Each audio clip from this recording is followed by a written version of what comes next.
You're good. Good morning. With that, I'll call to order the Parks, Arbor, and Recreation Board. Roll call. Jim Dumont. Randy Grant. Kizana Taruno. Tim Payne. Barbara Clark. Walla Walla. John Rickard, staff at City. Genevieve Dial, planning consultant. Mike Rizzatello, city administrator. Lisa Nicel, city clerk. Good morning. On the consent agenda, we have approval of minutes for July 28th, August 25th, and September 29th. Let's deal with the first one. All three items. Are there any concerns from the members of the board with the minutes, July 28th, August 25th, September 29th? September 27th is just the agenda. September 20th. I'm fine. I move to approve. Second. Second. All in favor? Aye. Passed unanimously. Okay. Presentations. Okay, thank you. First presentation, I'm going to try to do the best I can because the person who I had who was going to present during the webinar, apparently he got in an accident this morning. On his bike.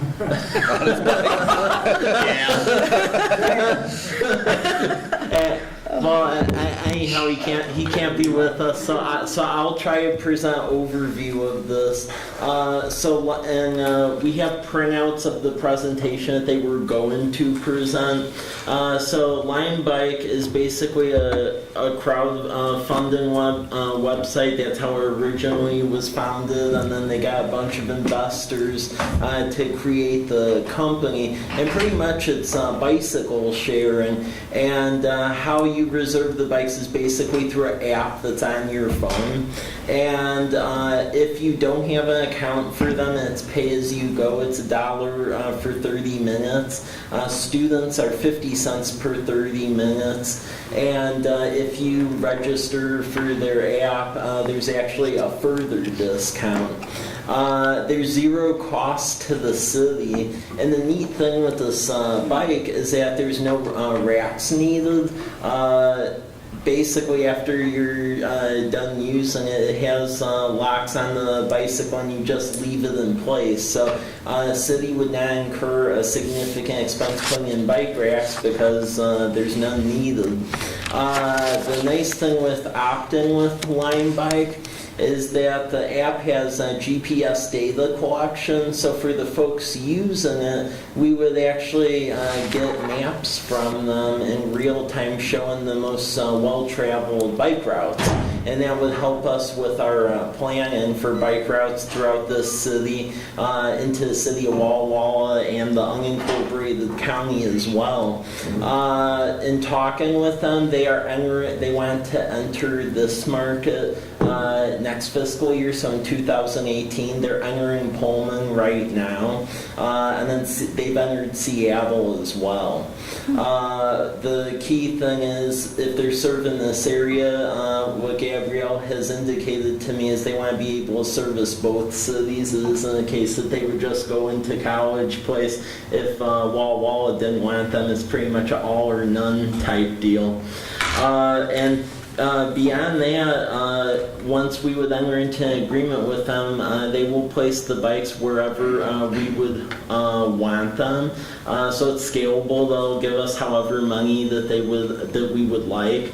I've talked with Walla Walla University. They're supportive of this concept. Some initial ideas was to have a couple of bikes around by the high school, the campus of the university, WABA, Andes, Lions Park, and City Hall. But beyond that, it's a pretty straightforward concept. There isn't much information to it, and there isn't any liability onto the city, because in the agreements I've seen, they have a hold harmless. So even if, let's say, someone did swipe a bike, first of all, you can trace it with the GPS tracker in their app. But second of all, there's the hold harmless, so we would not be liable. So with that, that's pretty much the summary of what they are proposing. And I was just curious what this body would like to do with this. If you would like us moving forward with the contract and recommending this concept to City Council, because in that case, I know in talking with Nabil and Elizabeth, it sounded like this was eventually going to be presented before Bicycle Committee over there, and then work through both city councils, and then there would be an agreement. But this would be a fiscal year 2018 concept, because there's so many people signing up for this. Right now, they don't have enough bikes to get here. So, But it seems like from a commuting rather than recreational, it'd be a good way to find out what the routes and needs would be. What is the city ordinance as far as bikes on the sidewalks, as far as egress? John, do we have anything with that? Or? I think we have a city ordinance that says you're not supposed to ride bicycles on the sidewalks. But as far as parking them on the sidewalk? Parking them, I don't see that as being an issue. Well, when we talk about recreation, it certainly would encourage that. Yep. So what do you know, Barbara? Thank you for asking. So this did come to the Walla Walla Bike and Pedestrian Advisory Committee. And I was hoping that Neil Chabray, who's our staff person, he's a city engineer, would be here, and maybe he will, because he's the one who mentioned to everybody that this meeting was happening. The words due diligence were spoken, and so the committee wasn't at that point ready to recommend this specific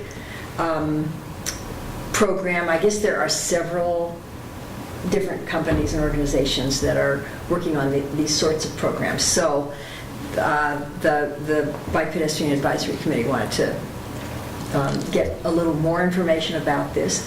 I think that in general, the idea of having an accessible bike system where you don't have to necessarily own your own bike, I think that was something that was kind of popular. One observation was that Whitman College currently has not this system, but a system, and that would presumably be a big user of bikes, and you might be fine to have two different systems working, or maybe not. So I think that the short answer is, this is a really interesting idea, sounds good, let's do a little more looking into it and seeing how practical it would be. So that's, now also, I guess, does almost everybody have some kind of a smartphone? I mean, that's the other question, because that's how you get access to it, is you need to have something that'll let you get onto it and let it lock and unlock. So that would be another issue to consider, is whether it might leave out people who wouldn't maybe be able to own their own bike, and who would be maybe the first population that you'd be aiming at, target. On the other hand, while they were kind of interested in people who are just visiting in the community, who would want to have a bike and not put it on their car as they come traveling. So I think there was a lot of interest, but not readiness to make a decision. I was just in San Diego last weekend, and this is cheap comparatively to the rates on the dock. Really? And it was $5 a half hour and $2 for the second half hour So relatively, at least from one experience, we know that the pricing is reasonable. And they had racks locked and unlocked. But the one question I have is really about helmets and whether or not someone under 18 can responsibly sign for a liability waiver. So that would restrict youth usage, smartphone or not, Yeah. potentially.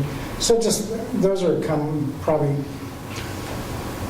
maybe minor questions, but questions that I'd like to know, because helmets are really, I guess it's bring your own helmet if you're going to do it. Michael, could your staff find out how it's being received in other communities? Yeah. That would help us, I think.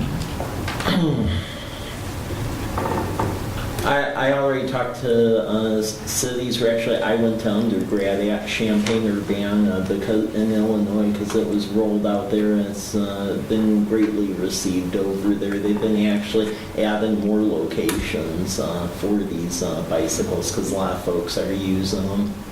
I'll check some other ones though. Great. Yeah. So the idea, just thinking about this location thing, is if you take it from the high school, you got to leave it at one of those locations, or?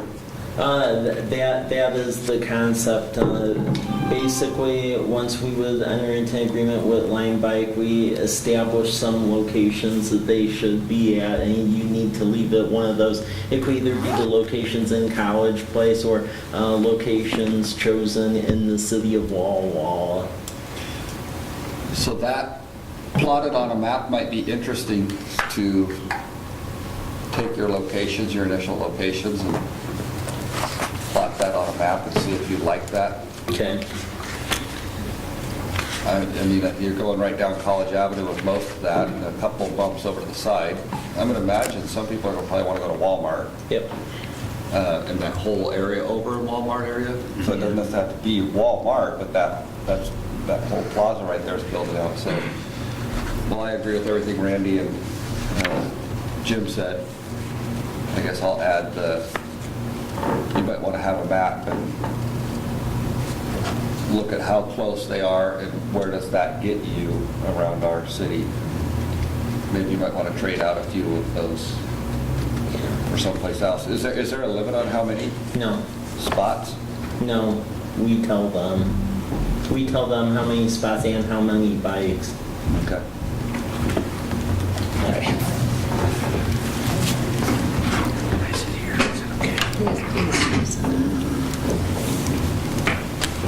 Barbara? How do you get from home? I mean, do you take a car to where you pick up a bike, or can you take the bike home with you? Do you walk to it? What's the? I mean, it's one of those things where if, let's say you were having the bicycle for a day or for many days and you weren't going to clock out, you could bring it home with you. But if you were going to essentially clock out and then start the clock back up, you would need to take it to one of those locations. And at that point, it would be either, I would guess, driving on locations or walking to their combination.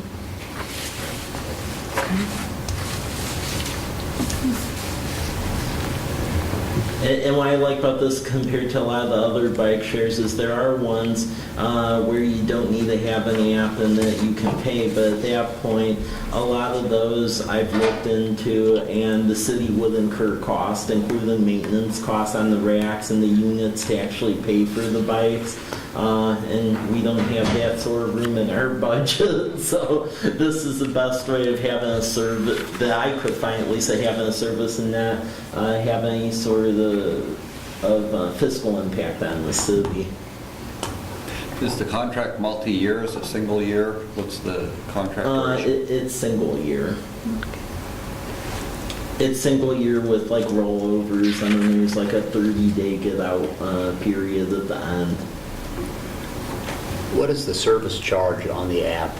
The service charge on the app is either $1 for 30 minutes. If you're just a regular person, students are 50 cents per 30 minutes. And then there's a steeper discount if you have a registered account on the app. But there's no percentage on top of that? No. for- Nope.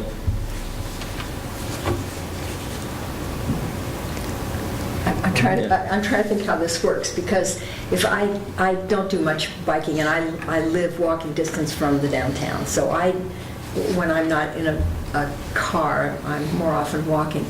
But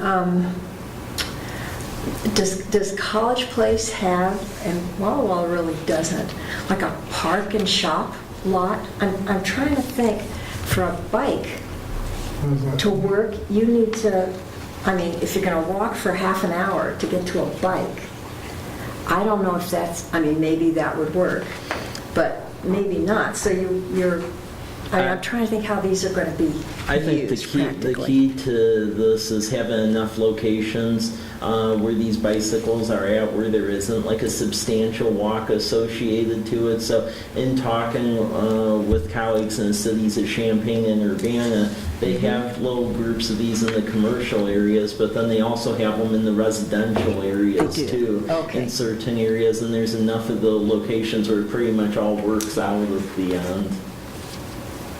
Okay. That would help. Yeah. The lot behind Land Title and the Olive, that parking lot off of Rose, Yeah. that used to be actually labeled Park and Shop. So, just to answer your question, you did it, you did it. Yeah, now it's limited time. But when you're but the idea of having No. kiosks or whatever you Yeah. would call them sprinkled throughout Yep. the whole city, Yeah. not just in Exactly. the shopping zones. Good. Okay, Okay. proceed then, is what I think Okay. we heard. Yep, I'll get additional information and get back with the board on this. Okay, for the next item, it is a Parks Master Plan kickoff. The city has contracted with Greg Dorian Associates. Genevieve Dial is working with Greg Dorian on updating our comprehensive plan, which is done every 8 years. And as part of this, we're really trying to build an extensive Parks Master Plan so that we can pursue grants and deal with the issue that we have here, which is that we are underparked currently per state level of service standards, and we don't really have recreational programming per se here. So with that, I will turn it over to Genevieve and John. Thank you, Mike. So, good morning, everyone. I thought I would just take a second just to kind of introduce myself and tell you a little bit about my background so you know why I have such an interest in park planning. My first introduction to planning, I was an environmental planner at the Recreation and Conservation Office for about 7 years. So I'm very familiar with the agency and what they do and the key players there. During my time there, I was specifically working on a strategic plan for the state of Washington on invasive species management and eradication, but also still very familiar with the other activities that the agency worked on in terms of recreational grants and that type of thing. After my time at RCO, I went to Eastern Washington University and earned a master's degree in urban and regional planning. After which I lived in Spokane. I worked at the Department of Commerce Spokane office on statewide policy for farm stewardship. So my interest has always been in environmental planning. My thesis was on connectivity related to the Centennial Trail in Spokane. So I have a soft spot for trail planning and recreational activities. So as part of my work with Greg Dorn, I'm going to be focusing on the Parks Master Plan as we work to help the city update their comprehensive plan. So I would like today just to kind of kick this off. I know this committee is pretty newly formed and this is my first trip down. So I would like to spend today and really think big, think creatively, kind of be imaginative. Sort of the focus of a comprehensive plan update is to think, 20 years out, think about the young people in the community now and what the trends and needs will be, as they age, as they become adults. So this is really an exercise of kind of stepping out of thinking just the next step in front of you, but thinking, seven steps ahead. So I encourage you to kind of put those big thinking caps on, and I'd like to just take us through a series of kind of questions to get that kind of thought process going. And I'm just going to take some notes as we do that and try to capture your guys' thoughts. Another thing I wanted to share is just how I sort of see this process going. I would like to start today just with the brainstorming session. And I know public participation and outreach is a large part of understanding what the community wants and needs in terms of the park system here in College Place. So in preparation for next month's meeting, I'd like to bring a survey. I know a survey was already conducted back in 2014, so we've got some of that data, but we're interested in finding out more current thoughts and getting some more involvement, some more participation in that survey. So that's sort of the next step. After that, we'll be looking at goals and policies. You already have several that are part of the comp plan in the Parks Master Plan piece. And we'll look at, do those still fit? Have any of those already been accomplished? Do they need to be tweaked, expanded?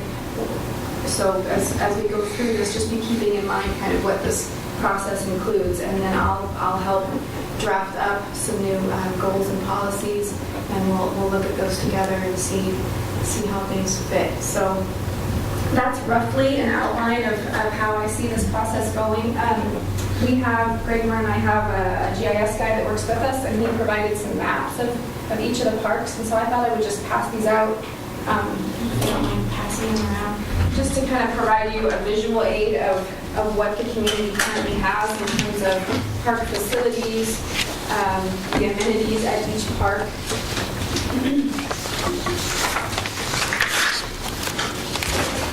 They're labeled up in the top left corner.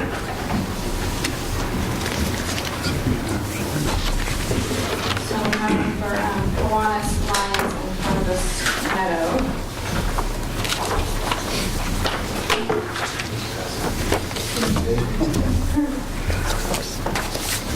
So one of the first questions I want to ask is really to think about who is the target audience when you think about College Place park system.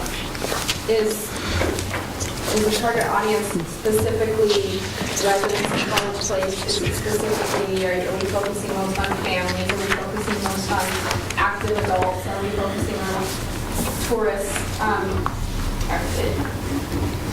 Who is the target audience? And as you think about that, it helps you to kind of define what the parks need to offer. That's the clarifying question. Yes. So doesn't the school district playgrounds count as park space? Well, on the land use zoning map, it is considered like a public facility, but in terms of counting it as like acreage that the city maintains, no. It's certainly something that the community is using, but for the purposes of our activities today, we're focusing solely on city parks. City-owned. That's helpful because I thought it did, so Chief, I think you know a bit. It's certainly an open space available to the public, but in terms of what the city can do for planning for the needs of the... So we do have an interlocal agreement, though, with Kiwanis Park and the city. Is it a formal agreement? We were having it this is. conversation yesterday. That one is in regards to the city, the public's use of the school grounds, like the tennis courts and those sort of things. There's kind of an informal agreement that the public can use as a school building. But the only formalized agreement we have is with Kiwanis Park because of the grade school's expansion and then moving forward additional park grounds, or excuse me, facilities for their outdoor activities. The school district does maintain a portion of Kiwanis Park. So my thinking as I go forward, and you want me to do 20 years, as superintendent of College Place School District, if I'm supposed to think about the school district in relationship to parks, I'm going to have one thought. If I'm going to separate those, I'm going to have another thought. So where do you want me? One of the goals should be to make sure that when schools are built, consideration be given to having joint play space, city and school district. And obviously, the city's going to be going out to purchase, hopefully, land or donated land for park space in the future that the school district could use, if so desired, if they have facilities. So I think that's a major goal, that There you go. land associated with public ownership should have some joint agreement between the school district and the city. So to that end, being transparent, so some of my most pressing work is property in the next 20 years for school. And park, play, ball fields and all of that, Mike and I've had this conversation, is at the forefront of that. And that's kind of why I asked that question. Who is the target audience? Who are you most trying to serve with these parks? Because based on that, the answer to that question determines what needs does that community have? What is the best way to serve that community? And if you're thinking about youth, you're thinking about soccer fields, you're thinking about athletic facilities. Neighborhoods. Perhaps, if you're thinking about Obviously, young neighborhoods, families or- community parks, special interest parks, some of those can be intertwined and usable with both. And I agree with Tim. The issue is usually cities are farther ahead than school districts in this matter. In this school district, that's not the case. This city, schools are much further ahead with available land for play, for activity than the city is. So, maybe somewhere along the line, there's some responsibility shared by the city for maintenance, either financially or... This is critical because people, if I can be, I don't want to monopolize this conversation. Hopefully this is getting what you're needing. Right now, the leadership in College Place School District and City, we play very nicely together. And our approach is, look at the guy walks in the door right now. That's perfect. But we already do what Jim's talking about. It's all public money. We look at it as all public money, whether it's the school district or the city. And so we do a lot of collaborative work. You need a tractor, we got a tractor. You need an aerator, we got that. Hey, we need to load this. And so there's a lot of collaborative work already. And it's true of our parks. It's already true of our parks. And I could spend the next hour talking about how that collaboration is already true. Some formalized and most not. But we are looking for property where we're going to go. And the ball fields, the joint use of those ball fields, it's not a smart idea to say, well, city, you do your thing and we'll do our thing and never show the two meet, to Jim's point. So in the 20-year plan,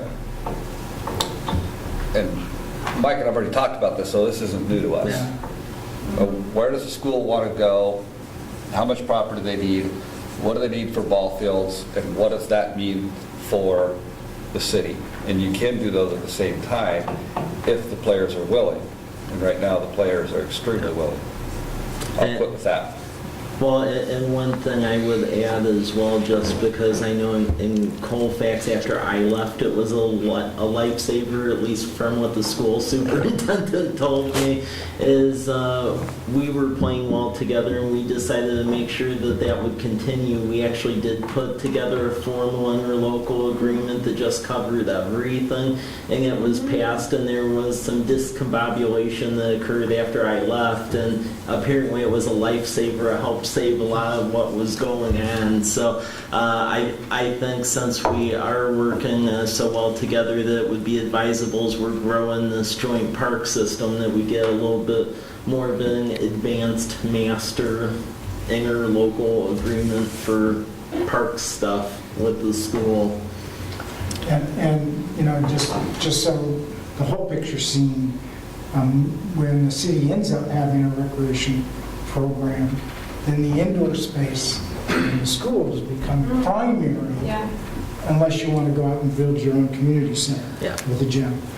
So those are informative. You might feel that school districts take the brunt financially, but in the long run, they're all public facilities, and use will equal out eventually.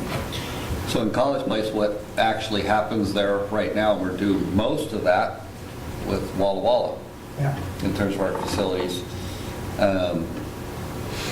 And we don't charge the school district. We have a fee program going on, but when Andy, used to be Jim, call and say, hey, we need this or that, I waive that fee every time. So, to Jim's point, it's all informal, there isn't an agreement at all. It's only because good people are working together.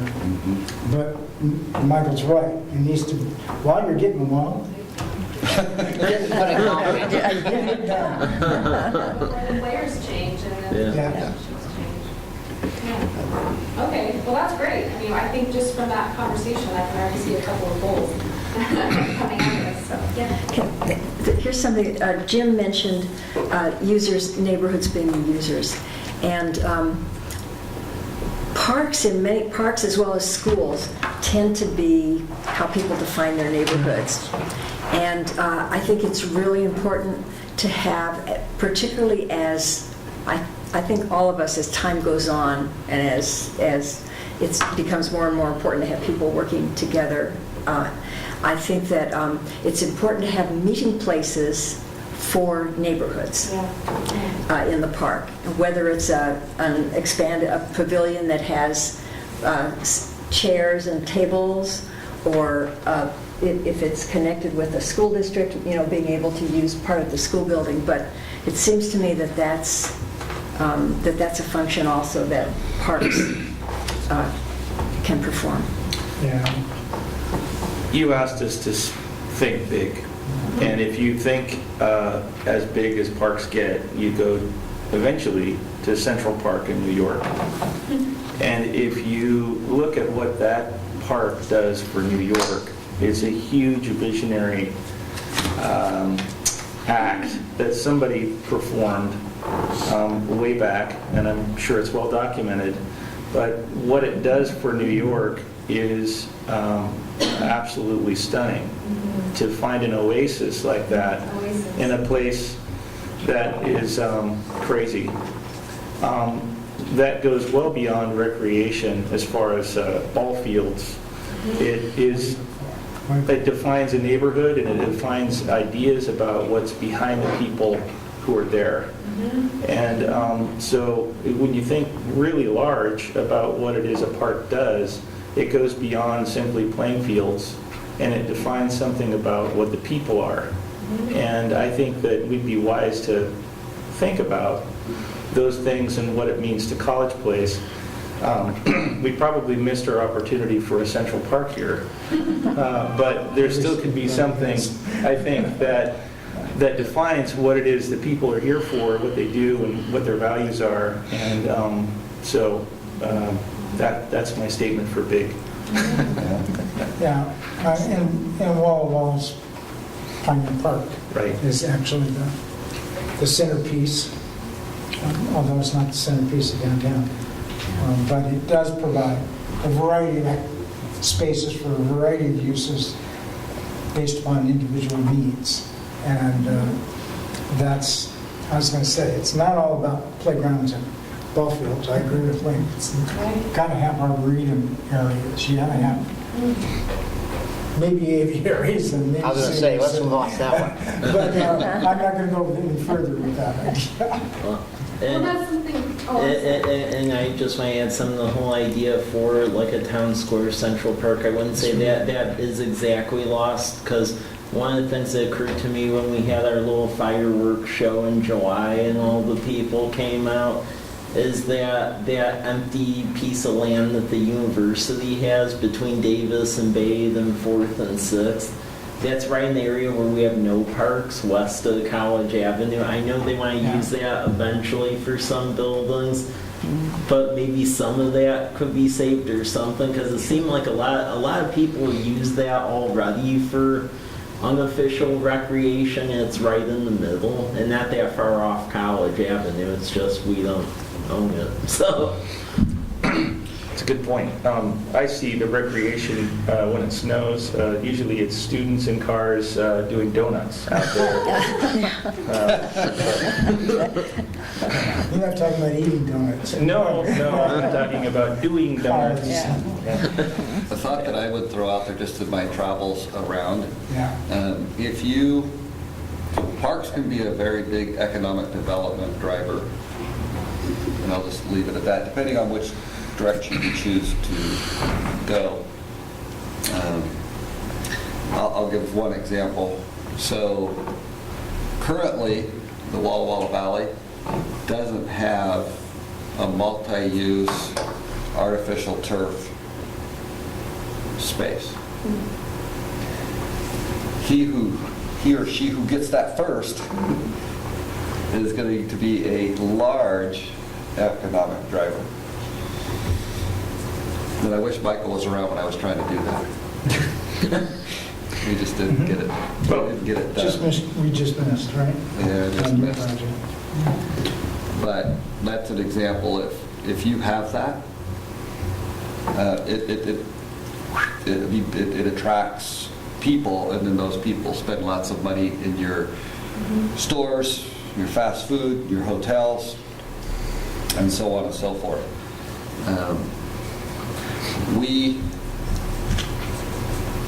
The high school stadium, while we knew what we were doing when we did that, has already been an economic driver, because people want to come here and have their district track meets here, and guess where they're all shopping and eating and whatnot. So parks can be, whether it's a Central Park concept or Whitefield concepts, they are economic drivers. And you might want to think about that as we do what we do.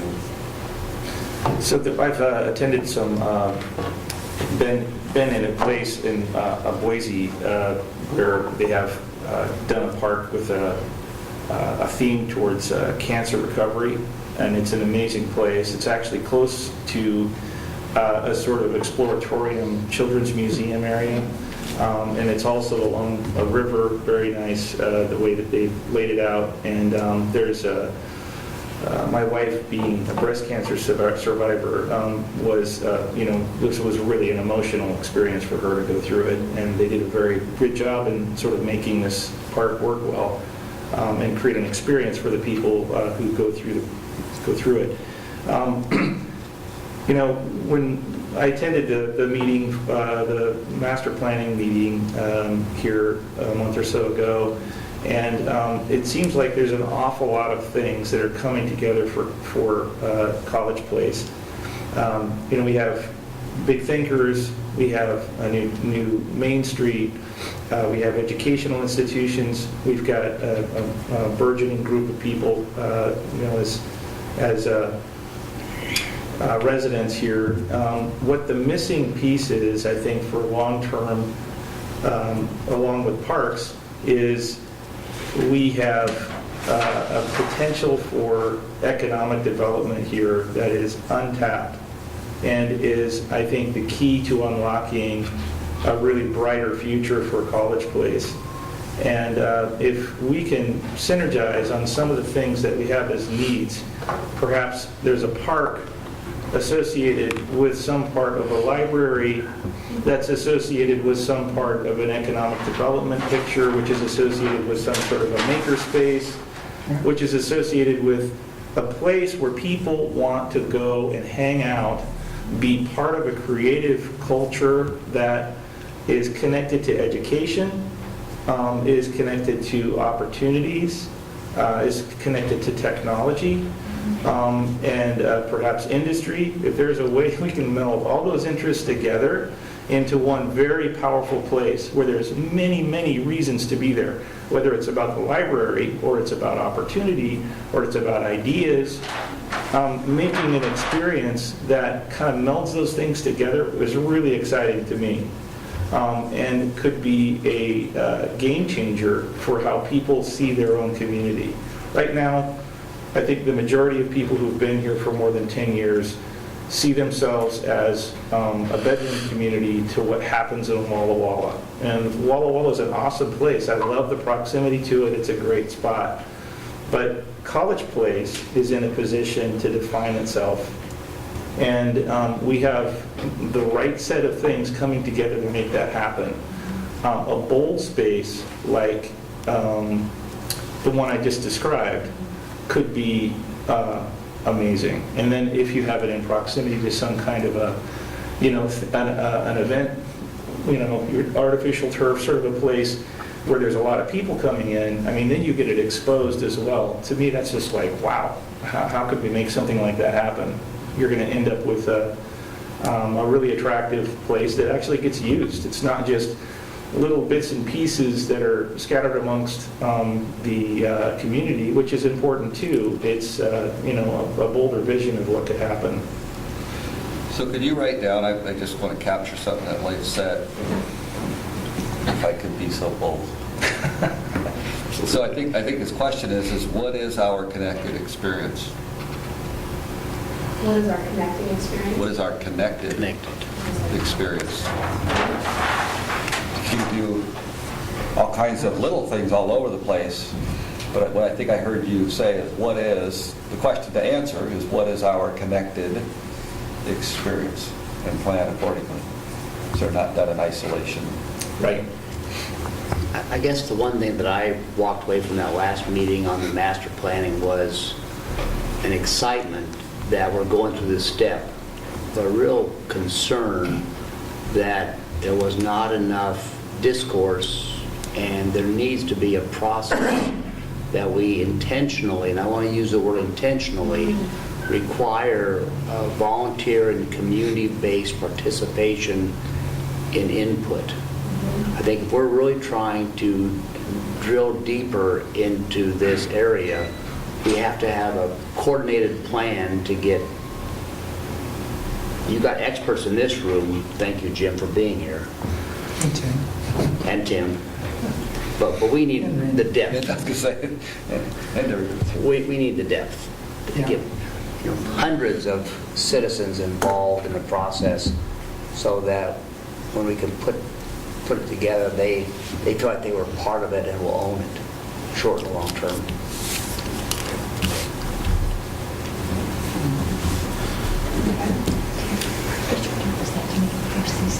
Well, creating this perception about College Place as being more than just, part of Walla Walla, I think is key to that, where people start taking ownership. They recognize, hey, we're College Place. We're not just low rent district, right? We're defining ourselves now. Low rent district. Okay, we're becoming, we're more than just what the university is, or we're more than just what, we're starting to define what it means to be a person in College Place. I think that, from my perception, my subjective experience, I think that hasn't happened, really. I will add to the connected experience point, another dash underneath there, is both transportation and/or recreation connectivity between neighborhoods, parks, schools, those intertwining so that multimodal means by which to get around in town. Right, which goes right back to Closed cul-de-sacs don't work unless which you goes have right back to the pet-like dedicated conversation. pathways. What's that connectedness? Exactly. I mean, it all Goes fits. right back to you. And I'd add on to that, just making sure we're Yes. real connected, roads going into Yeah. Walla Walla, because I bike a lot, and one of my pet peeves is going along Rose Street where at least on our side you can relatively easily ride a bike. And as soon as you get east of Wawa, good luck because everyone thinks it's a raceway through the industrial area. Fortunately, those are only lines painted on the asphalt. Right? That's what a whole lot of us are reminding ourselves. Yeah. So are you getting what you need? Yeah, Good change yeah, in I the have kind of a list of questions that I typically ask to kind of get this process going, and you guys are hitting them without me even asking them, so bravo. But one of the questions I was going to ask is, what's missing from, and you hit on that a little bit, but, what's missing from the current inventory that you have? Yesterday, Mike and John were nice enough to take me out, and I got to see all of the parks. And we've talked a lot about the kind of the traditional thinking is parks are for children, they're for athletic opportunities, but someone else has talked about passive interest in parks, just going to a place to contemplate, going to a place to be in nature, going to a place to have some stillness and some silence, going to a place to go for a hike, a picnic. So there's lots of different needs. Yeah, for music in the park, movies in the park, just reading a book. So looking at the inventory of what you have and keeping in mind all the different types of things people enjoy doing in a park. What do you think is missing? What are some key elements or amenities or facilities that may be missing in the current inventory? No, I already said my piece, which is pretty much, I think, what the next logical step in this community is going to be is economic development. And if you can somehow make those purposes work together for a more powerful end product, I would encourage it. Another way to flip that question around, if nothing's coming to mind with that question, which maybe is a great thing, if we're not listing off a ton of things that are missing, what's wonderful about the park system in College Place right now? What do you not want to lose? What should be preserved? Probably hasn't been developed to its fullest capable extent with the existing land. And that is a question, although it doesn't drive the number of parks or what's in parks. But how many acres do we have? What's this represent in acreage? Yeah. Do we know that, John? Put it this way. I want to say both Kiwanis Park and Lions Park are hovering around 6 acres apiece, and then that little park lit off Harvest Drive is probably. Oh, I don't even think that's 2. I think that's about half an acre. So altogether, you're probably talking about 13 acres maybe for the park system. So, and the population now is? 9,440. Okay. Yeah. Okay.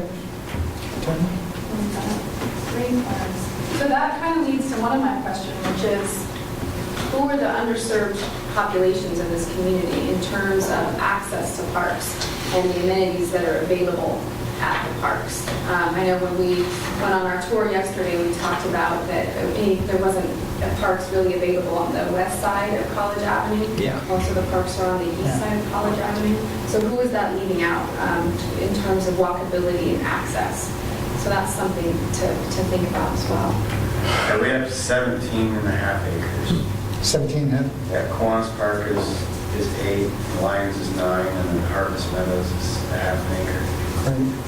Great. Thanks, John. Well, I think it depends on how you define what you just asked. In terms of who does it belong to, you get one answer. And then what is the community utilizing because it's there yields another answer. So while that place isn't dedicated because it's university space, people still use it. Yeah. The tennis courts at the university are used all the time, and it's west of. So depends on, do you want to say what's missing in terms of what is the city own, again, or is what is the community using to achieve the same outcome?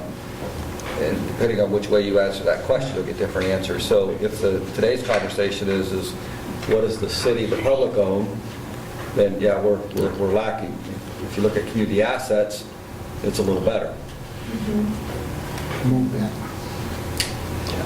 Yeah, and I think it's important to look at both. You know, if the community, if the city has no tennis courts and the community itself provides that, and that need is being met for the community, then it doesn't make a lot of sense necessarily for the city to invest, say, in tennis courts. But if the survey resulted in everybody wanting tennis courts and the community didn't offer them and the city didn't offer them, then obviously that's a different direction. But part of this process today in thinking about who are the underserved populations, where are the access issues, where is the availability of parks, is defining some of those questions that we can put into the survey. Trying to ask some of these same questions to the community.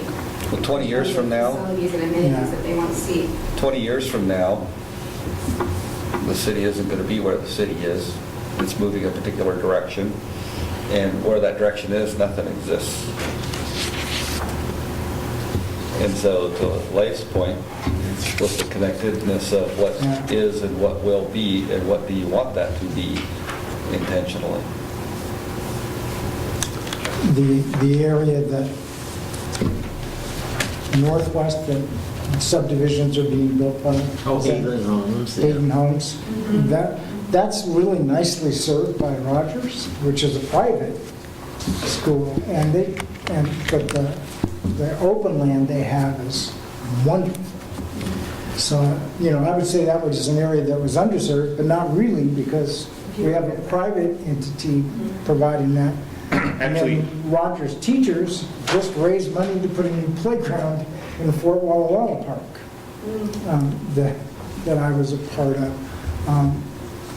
So I think if we don't include the public land and maybe even private land, and hopefully maybe you can pull Rogers into a joint use agreement with the city, then it's pretty good service throughout the area on that end of town.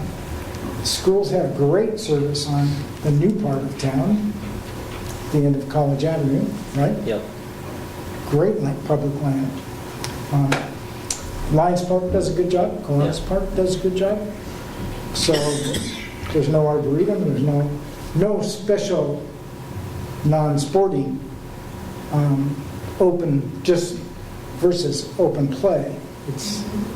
I classify the 45 acres of 65 acres at Pioneer Park as leisure. It's contemplative, it's arbor, so there's no place like that. True. In the current college place, park system or school systems. I would second. University does a pretty good job with some of its land. Yeah, well, I would second about Hayden Homes. Okay, if there's population density that's being put in, there is not a park other than what we have with the schools there with Rogers and Wava.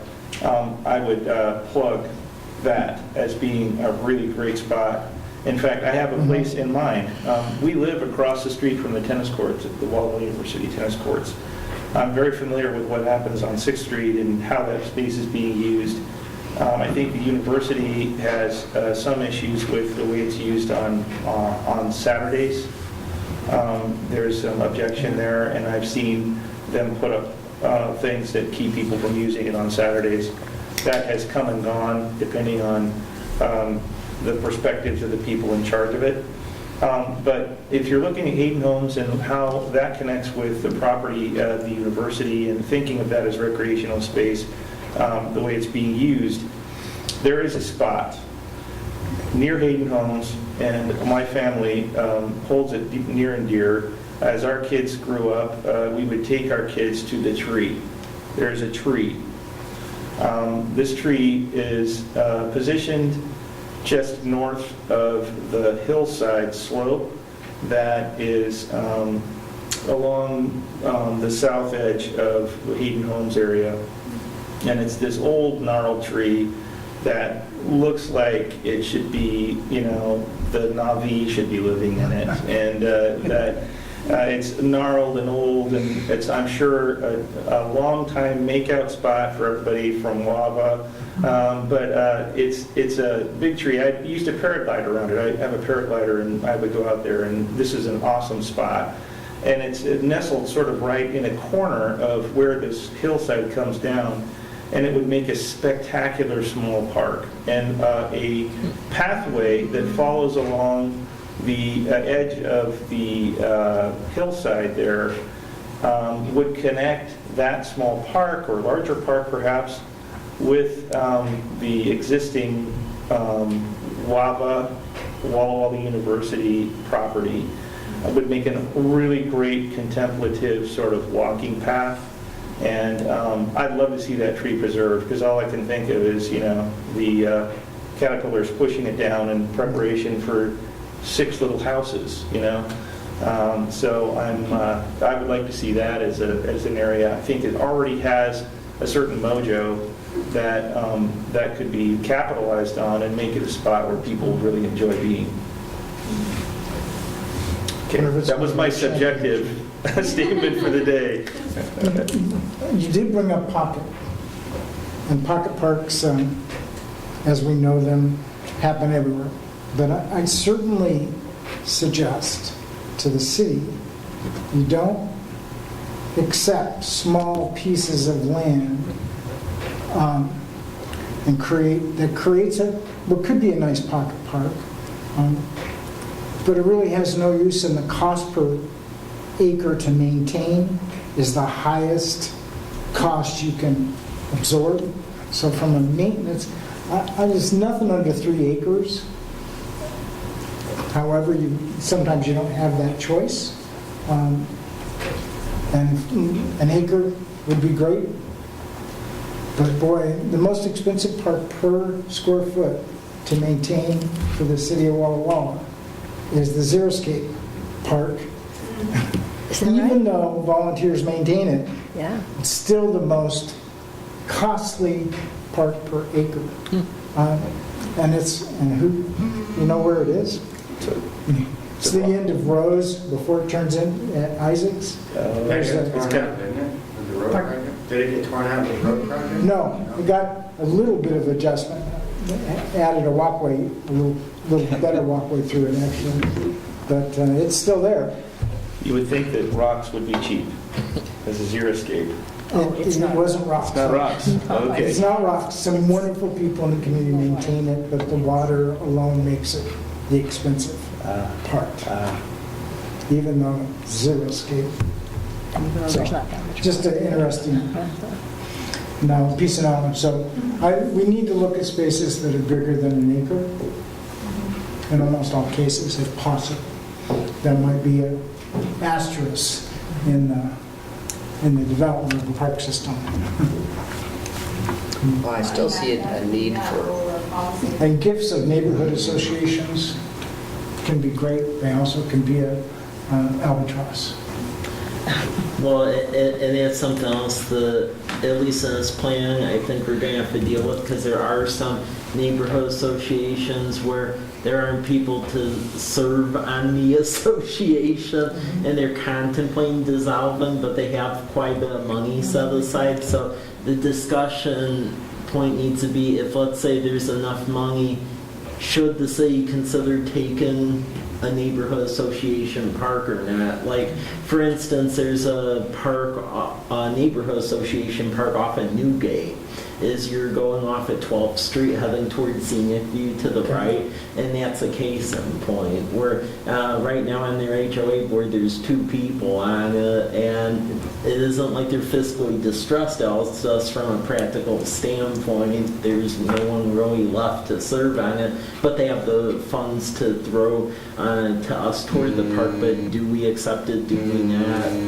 That's something that needs to be answered in this exercise going forward. Yeah, and how was it built? Yeah. I mean, a lot of it is the quality of original construction, and Yeah. then what you have to put up with Yeah. afterwards if you accept it. Yep. You take that Newgate, that park in there, and it's on a hillside. Yeah. It's, It would be difficult to maintain. So just sorry, just some headaches from the past. Yeah. To go back, oh, I'm sorry. No, please, go. I just wanted to give you a little bit of insight, information on the Hayden Homes development out there. They are required to do a park dedication. They have 2 acres in mind. However, there are some concerns we have with the piece that they're looking at, mainly with surface water issues. Surprise. We don't, That's always yeah, I mean, the it, case. you know, we don't want to accept a piece of ground that isn't going to be able to be used for active recreation, so. But you forgot about the mud bowl. They could play that out there. You know? Maybe the college students can Yeah. do donuts in the. Is that to the west of the development? Right now, if you go out there, Homestead goes all the way up to the top of the block. Yeah. So Dones will do the same thing. So it would be south of those homes on 4th Street between Dones and Homestead. So, Okay. but below the bluff. Okay. Yeah. Well, developers are going to give you the piece of land that's the most costly for them to attempt to develop it. Yep. So, it's just common sense reality. So just make sure if they're going to do that, that they develop that parkland to a certain standard. Yep. I would think a well-developed park that really works well would enhance property values. I would hope there'd be some kickback in the form of value to the developer for actually, slicing off something that's worthwhile rather than, the cast off. But So is there a city ordinance that requires them to provide certain levels of open space per development? Our park plan and comp plan call for 2 acres of park per 1,000 population. So we're at our threshold right now. So as a condition of plat approval, we required roughly a 2-acre dedication of some sort. And it could be a dedication in their development, or it could be purchase of grounds elsewhere. It really hasn't been defined. If it's not suitable ground, and the city doesn't want to accept it, we don't have to. So. Yeah. And don't forget easements. Those aspects can maybe be part of that 2 acres, if not another way. But even easements for connectivity, as well as roadways, obviously. But most people don't think of trails. Well, I'm going to keep pushing indoor, year-round gathering space. Schools do a wonderful job after school's out on weekends.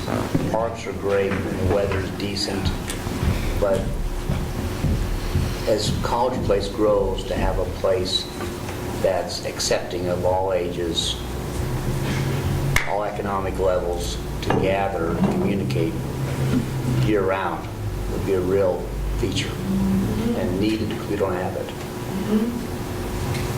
Yeah, that was going to be one of my questions, was what are the priorities? And I think we've hit on a lot of that, but I know we're kind of at time. So essentially, my last couple of questions were going to be, are there things in other communities that you've seen, that you wish you could have here, that work really well in another place, that you'd like to incorporate into the park system here? Are there any priorities we haven't hit?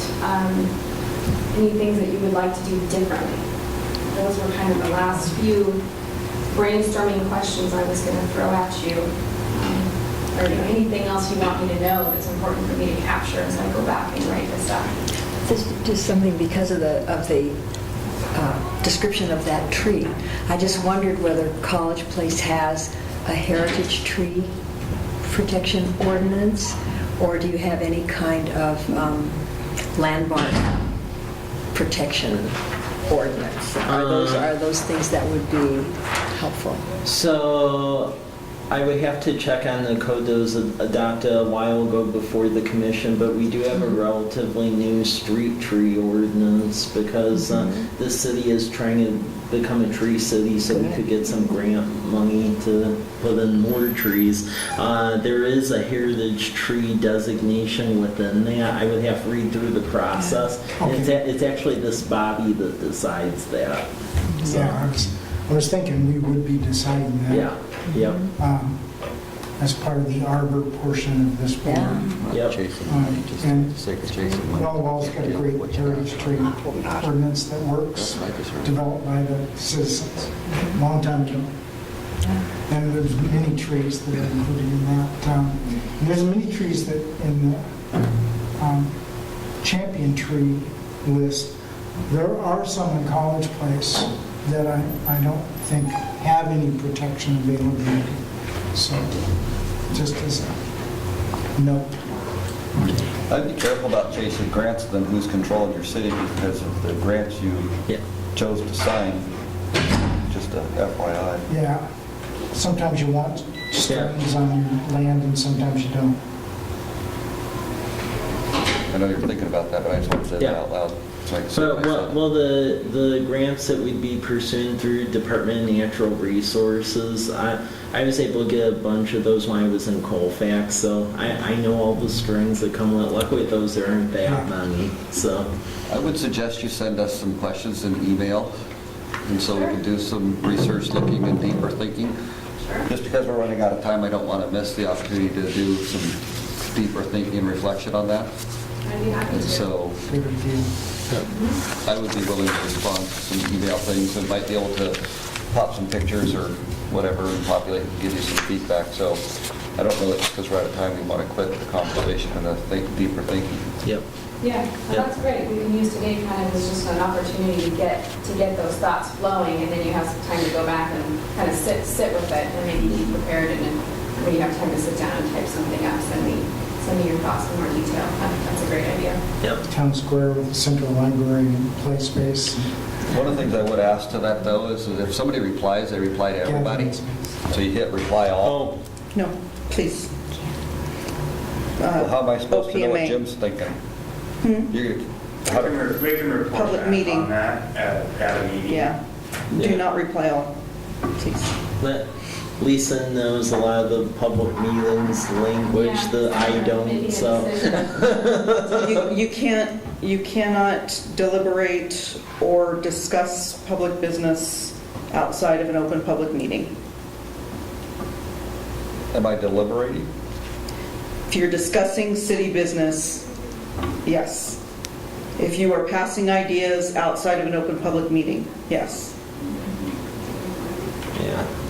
Yeah, for boards and commissions and city council, that is the case, so. Sorry, I know it makes it difficult, but it is a requirement of the State Open Public Meetings Act. I'll think about that more.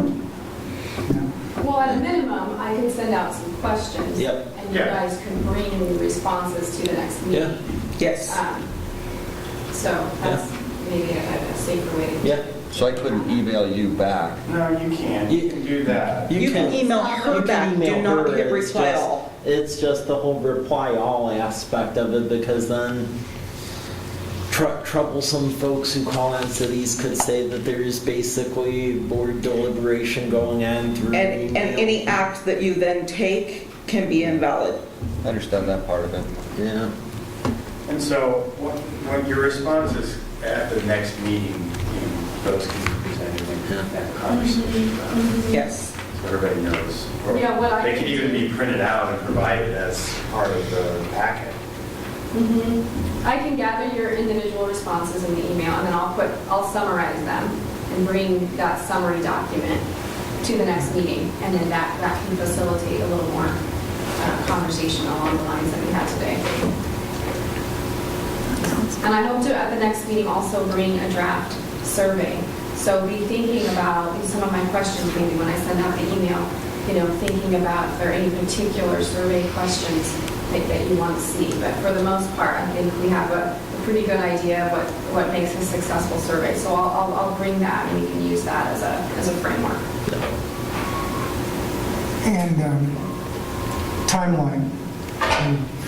Can you give us kind of a timeline that this is to be completed by, completion what of you're the- shooting of for the comp plan update? We're looking at June of next year, so roughly 9 months. So we're going to try to do a parks comprehensive plan Yeah. within Yes. that period of time as well. Yep. Yes. Okay. Yes. This is- Just making sure that's clear. Yep. Yeah, thank you for pointing that out. I meant to say that when I introduced all of this. But the idea is that the parks plan can serve kind of as its own standalone plan and document to help this committee be successful going forward. But it also fits in as a chapter, as an element within the city's overall comprehensive plan. Yeah. This is important to get a park, standalone park plan so that we can apply for RCO grants, the Recreation Conservation Office. That's one of the funding bodies for the current project we have going on at Columbus Park. Without that, I mean, we just don't have the resources to make Well, high-level improvements. and one thing I would add is luckily, we had start of a good parks master plan the last go around, and we were able to get the youth athletic facility award for Kiwanis Park, but there's a bunch of other grant buckets, including WWRP and several other ones where it requires a more extensive plan. And until this gets into play and adopted by council, we can't really go after those. So. Yeah. Yeah, it's a really vital tool. Yep.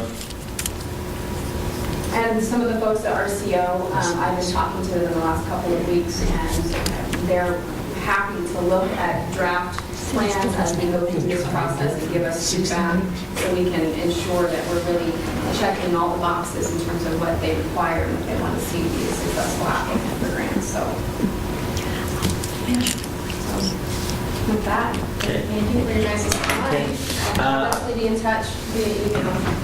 I will briefly go through items to be respective of your time here, since we typically only schedule this for an hour. So Arbor Day announcement, one of the last items we need on the checklist until we are accepted in the Tree City program is to have a local Arbor Day with the students from elementary school. So I've been working with the principal over there, and the date will be October 20th at 10 a.m. Paul has ordered the tree, which will be planted in Kiwanis Park. So the mayor will have a proclamation the next council meeting. And October 20th will be the College Place Arbor Day. And once we are Tree City, that qualifies us for state and private grants. Primarily, we're aiming for his Department of Natural Resource grants, because we use that a lot in Colfax. Other items, this is something just to mull over, and it's funny because this goes right into the discussion about not wanting smaller pieces of property, but this opportunity does present itself. So there's a natural gas regulating station over along 12th Street, and Cascade Natural Gas wants to relocate the regulating station down to by Les Schwab. And they are considering donating that piece of property that the regulating station is on, and basically remove the regulating station plus give the city funds to renovate it into a parklet. We think that there is some opportunity there because 12th Street is a bike route, and if we could lower the fence, there is actually some nice views of the Blue Mountains over there if you put a bench or something along that. It is only about 1/10 of an acre, but they're willing to give funds. This is a picture of it right now. So it's something just to think about, but Cascade Natural Gas, It's really ugly. yeah. Well, and I'm thinking if they're giving money, fixing it where it looks acceptable is better than doing nothing, so. At least Might be to your advantage, yeah. yeah, at least that's my thought. And this actually does have nice views of the Blue Yeah. Mountains. When we had a windstorm a few years ago, that 6-foot tall fence blew over, and I was like, "You can see the Blue Mountains, Paul. Don't put that fence back up." But it went back up. Yep. So just something to think about. Let me know if there's other demands or things that you think I should make it to Cascade Natural Gas, because they really want an agreement to move forward so they can put their regulating station by the new line they put along 125. So we could get, Have they brought water into the site? that was something I was going to throw in there because, If you're thinking about it, make Yeah. sure you get them to put water in. yep. Yep, well, I put in the initial proposal back to them is that they would pay a run water over there, they'd give us money for a park sign, money to take out the gravel and maybe put in either better rock or grass or something, and then like a bench, and then pay a lower fence so you could see the Blue Mountains, so, And put a couple trees in there. yeah. But yeah, you could make it a much nicer landscaped area than it is now. Well, yeah, I mean, right now someone's using it like to put But their they cars sell on. cars Yeah, there it's- and all sorts Yeah, of. and right, and we can't get Cascade Natural Gas to tell a person doing that to knock it off, so it would behoove us to get that piece of property. So yeah, just think about what we should put on it, what should be the name of it, is it a good idea? That's for the next Gas go works. around. And then also, think about for the next meeting when we should set the date in November. So when we would naturally meet on the Friday in November, that's the day after Thanksgiving. I think probably the date that would work best, even though it wouldn't be in November, it'd just be December 1st, would be the following Friday, because that seems to work better. I don't know if everyone else thinks that would be okay, but the city's closed the day after Thanksgiving, so just let me know the next meeting. Is December 1st fine with everybody? That's fine. That's fine. Yeah, just plan on Okay, I will schedule it. And then the only other item we really had, and I know we're running out of time, if there's a lot of issues with the park code, we could punt it till the next time, but did everyone think it was okay, or? it. I mean, I sent back a note, just information, Yeah, letting everybody know I talked to the city attorney about the whole aspect of camping or not, and bringing it up within a code or not. And it was his recommendation, since Waterwall is dealing with it, he didn't think it probably will spill too quickly over to College Place in the future. So he said it's probably best the way it is written currently, not addressing it. yeah. Just in the fact that we have hours for parks, that keeps it somewhat addressed. So until we have the problem, he said I wouldn't bring it up. Well, and that was Harvey's take on it as well. He really liked how we wrote it. We have the ability to exclude folks if they're harassing people and doing crazy stuff, and it protects money that we get from the park. So if everyone's okay with this park code, because right now we don't have much of anything and it's a liability for us at the moment, I would really encourage, if this body feels that they could recommend it, that they do so, because it's better than what we have right now, which is barely anything. I've got one question on AA, the smoking and tobacco use. Yeah. I had a hard time understanding, interpreting what that said. KA, Oh, or maybe I'm just not understanding. Any more coffee? let me see here. Okay, just, let's see. Page 6, I'm sorry, the middle of page 6. Yeah. Yeah, so basically just saying that folks can't be using any form of tobacco within restrooms, 50 feet of picnic shelters. Hypothetically, if we ever did have a beach or swimming or anything, playgrounds, athletic fields, or spectator areas, or during athletic events or concession areas. So really sections within parks where there's congregations of people. That was something we had in the code over in Colfax, and it seemed. I'm sorry, why even allow it at all? Well, Yeah. I think that was the group's That was discussion. what we talked about last time. Well, if we went to just outright say no smoking at all, that we can just cross that out and have that in the recommendation. I think it was a recommendation of the Okay. board. Absolutely. Too much Okay. better. Okay, we We're can all make living where you that. are, you just weren't here for that part. Smoke travels. Yeah. It doesn't matter what the distances are. Okay, well, we can make that change, but I mean, if this body would be acceptable to code with that change, it would be advisable if you feel comfortable to recommend it. We'd greatly appreciate it. Do I have a motion? Also move. Second? Second. Keeston seconded. Okay. All in favor? say aye. All right. Aye. Opposed? Unanimous. Okay, great, thank you. Okay, and the only other items is just advising everyone of events that are coming forward. So the local Arbor Day tree planting, that is Friday, October 20th at 10 a.m. at Kiwanis Park. And then Kiwanis Park, hopefully our restrooms will get here on time. We're having issues with the contractor, I'll just leave it at that. But if all stars align, everything will be there, and we will have a ribbon cutting at Kiwanis Park, and they'll be Sunday, October 22nd at 11 a.m. We're having the chamber, and everyone will have food, so please be there if you're able. The Pickleball Association of Walla Walla will have 4 members there to teach people how to play pickleball. They're going to have extra paddles and balls and stuff, so. And we're planning on having hot dogs and Yep. drinks available. Have any, Yep. How is that for being promoted for our community members? Is that So in the newsletter that went out to all the utility customers, we have a calendar of events in there now.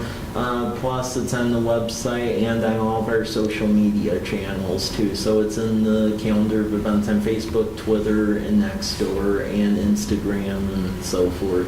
And the week before, we'll run a couple ads in the paper. Okay. And that also.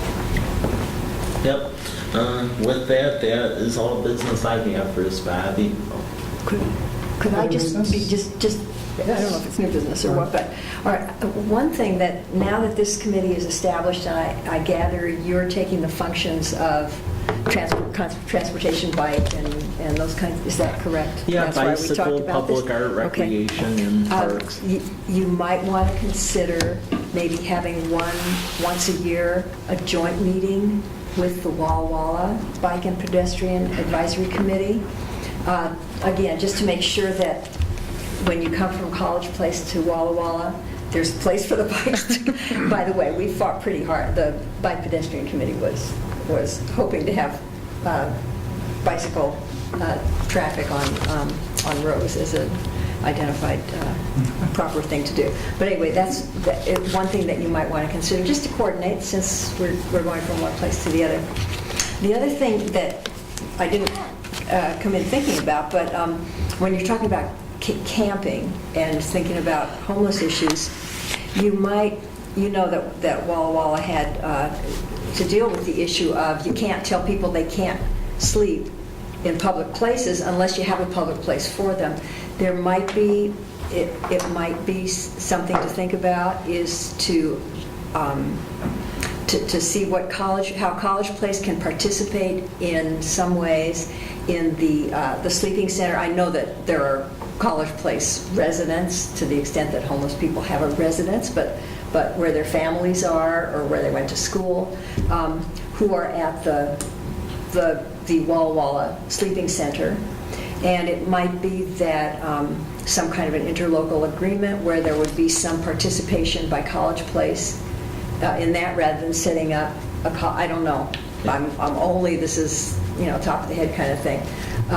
That might function for College Place. Also, in Walla Walla, there's an incipient movement to try to get some sort of a day center for people in Walla Walla, because the sleeping center is only open from, I think it's 6 o'clock at night until 8 o'clock in the morning or something. So people who, some of them have places where they go to work, but many of them do not. So in looking for a place to stay besides just kind of hanging around in very visible public places, and also a place to get showers, to kind of get on the road toward getting away from being simply homeless. And that's something else that College Place, and I'm not sure that that's this committee's job, but something that College Place might want to think about being involved in some way, helping to participate, because this is pretty much a valley problem. It's not a city of Walla Walla problem, but we're kind of carrying most of the load right now. I'll relay it to Harvey and we'll talk Thank about you. it. Yep. I think that would be helpful. Yep. Any other business? Motion to adjourn? So moved. Second? Second. There you go. It was really artificial too. I guess I don't understand the. Well, let me know if you